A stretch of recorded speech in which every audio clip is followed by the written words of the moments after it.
مرحبا بكم مشاهدينا الكرام. أولا لنشاهد هذه الصورة. هذه صورة الرئيس الفرنسي السابق فرانسوا هولاند في ديسمبر 2012 من مدينة تلمسان أثناء زيارته إلى الجزائر. بعد مشاهدة الصورة لنستمع أيضا لهذا المقطع القصير لبن سدير السعيد.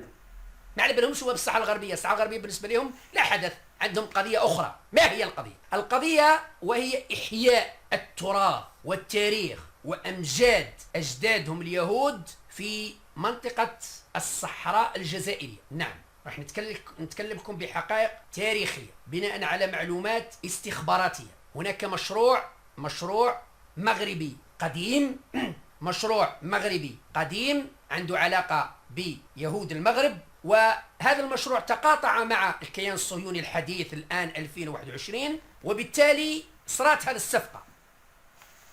المغرب استنجد بالصهيون من أجل المساعدة، لكن الصهاينة لديهم خلفية أخرى، وهي إعادة إحياء التراث اليهودي في منطقة الصحراء الجزائرية.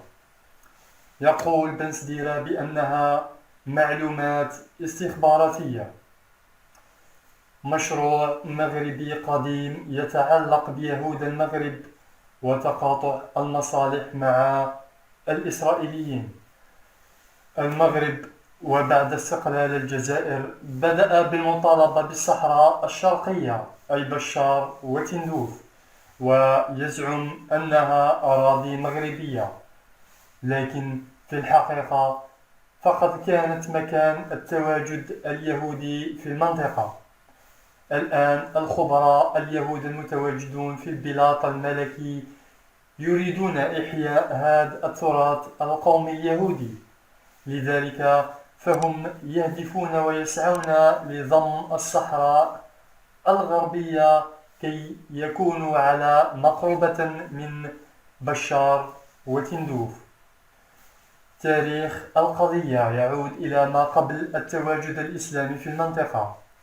حينها كان اليهود يمتهنون التجارة من شمال المغرب وحتى تلمسان إلى وسط إفريقيا، مرورا بمنطقة تامنطيط وتخفيف اللتان سيطروا عليهما وأصبحتا تحت نفوذهم، لدرجة أنهم أنشأوا سكنات ذات طابع خاص بهم ومعابد وما إلى ذلك.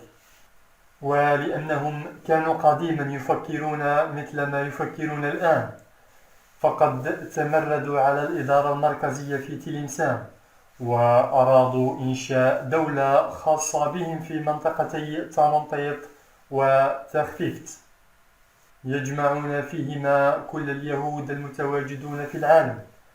ووصل بهم الأمر إلى صك عملة خاصة بهم، وعاشوا على تلك الحالة حتى ظهر شيخ من شيوخ تلمسان يدعى الشيخ عبد الكريم المغيلي، وكان يعارض فكرة جمع اليهود على شكل دولة، فاستعمل معهم القوة وطردهم من هناك، مما تسبب في تشتتهم مرة أخرى. ذهبوا هم وتركوا معابدهم وقصورهم حيث بقيت هنالك كأثار على تواجدهم.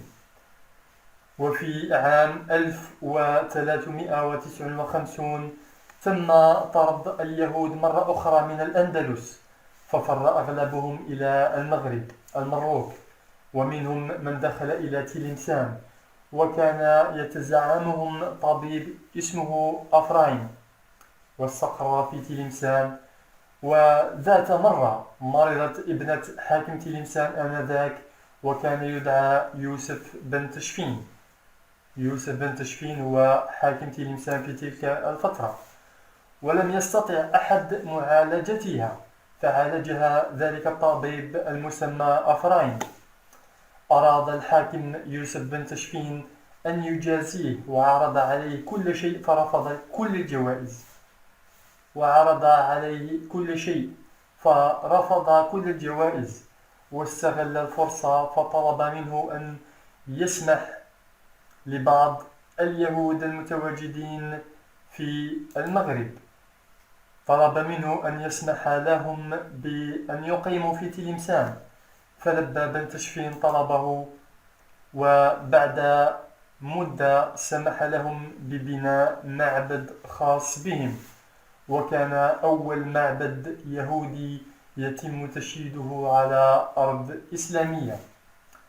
وكان اليهود يقدسون الطبيب أفرايم لدرجة أنهم أقاموا ضريح على قبره وراحوا يزورونه ويتبركون بضريحه، حتى توقفت بعد الاستقلال وبداية الحرب بين المسلمين والإسرائيليين.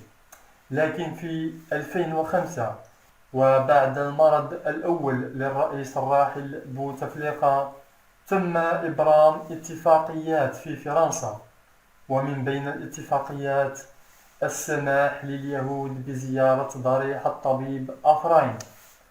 وفي ماي 2005 سمح بوتفليقة لحجاج من إسرائيل يحملون جوازات سفر مختلفة، سمح لهم بدخول الجزائر وزيارة الضريح، ومنذ ذلك الوقت وهو مسموح لهم بالزيارة. شيء آخر وهو أنه كل مسؤول فرنسي خاصة السفراء وعند دخولهم الجزائر يجب أن يقوموا بزيارة منطقة تامنطيط، شأن السفير الحالي وحتى من كان قبله. السفير الحالي الذي وفور تعيينه كسفير فرنسي في الجزائر قام بزيارة المعابد الموجودة في المنطقة، منطقة تامنطيط. إذن فالحلم اليهودي بإقامة دولة لهم في منطقة تامنطيط كان قبل إقامة ذلك الكيان المتواجد في فلسطين بعدة قرون، وهو ما زال لحد الآن. شيء آخر تكلم عنه بن سدير السعيد الكعران ويتعلق بالتجارب النووية الفرنسية في منطقة رقام. يتساءل بن سدير عن سبب إطلاق تلك التجارب في رقام بالذات، ويجيب بقوله بأن الفرنسيين أرادوا القضاء على سلالة توات في تامنطيط، لأن أسلافهم قضوا على التواجد اليهودي من تامنطيط إلى جانب الشيخ عبد الكريم المغيري الذي حاربهم وطردهم وأحبط حلمهم في إقامة دولتهم في المنطقة. لذلك فهم أرادوا الانتقام من سلالة التوات أسلاف جيش الشيخ المغيري. الآن وبعد قرون من الحادثة الصهاينة يتحالفون مع المغاربة وأصبحوا صهاربة، تحالفوا من أجل السيطرة على المنطقة. وكان بن سدير قد كشف قبل مدة بأن الإسرائيليين يقومون بإنشاء مستثمرات فلاحية على الحدود المغربية الجزائرية، وهدفهم حسب بن سدير ليس ربحي ولا من أجل الإنتاج والتسويق، بل من أجل إحياء التراث والوجود اليهودي في المنطقة، وشيئا فشيئا حتى يرسخون فكرتهم ويتوغلون في المنطقة والمناطق المجاورة ويعيدون إحياء التاريخ اليهودي الغابر الذي قضى عليه الشيخ عبد الكريم المغيري. إذن فالتحالف الإسرائيلي المغربي ليس تحالف طبيعي أو مثل تطبيع دولة عربية مسلمة أخرى مثل الإمارات مع إسرائيل، لا، ليس بهذا الشكل. أولا سيطروا على البلاط الملكي المغربي وتغلغلوا في الحكم، وقاموا باستغلال الحسن الثاني وأوقعوه في فخ مع يهودية مغربية وأنجبت منها فتاة، والتي هاجرت إلى فلسطين وبدأت بالمطالبة بحصتها وحقها في الملك المغربي، وهذا من بين الأسباب المباشرة التي أجبرت الملك محمد السادس على قبول ضغوطات وعروض التطبيع والاستسلام التام لإملاءات الصهاينة. من كل هذا وجب علينا مواجهة هذا المخطط التهويدي الذي يسعى إلى زرع سرطان جديد في شمال إفريقيا، مثل ذلك السرطان المتواجد في الشرق الأوسط، خاصة وأنه توجد دراسات تفيد بأن إسرائيل على وشك الانهيار، وهذا طبيعي وسيحدث بعد أو حتى قبل الانهيار وتفكك أمريكا وحلف الاتحاد الغربي الرأسمالي، وهذا سيحدث إن شاء الله بعد سيطرة الصين على الاقتصاد العالمي في آفاق 2030. إذن فالأمر جدي وليس مجرد تحليل أو تكعرير أو تطريش كلام، وهذا ما يفسر ذلك الاستقبال الضخم للرئيس الفرنسي فرانسوا هولاند أثناء زيارته إلى الجزائر في أواخر 2012، وحادثة المفتاح التي لم يفهم مقصودها أحد. الآن أصبحنا نعرف ما سر ذلك المفتاح، أو على الأقل لماذا أمسك ذلك المفتاح في يده ويتجول به حاملا إياه في شوارع دلمسان. أصبحنا على الأقل نفهم جزء من الحقيقة. أصدقائي، هذا التحليل ستتبعه تحاليل أخرى. سأجتهد شخصيا إن شاء الله في توفير تحاليل ومعلومات جديدة بشأن هذا الموضوع.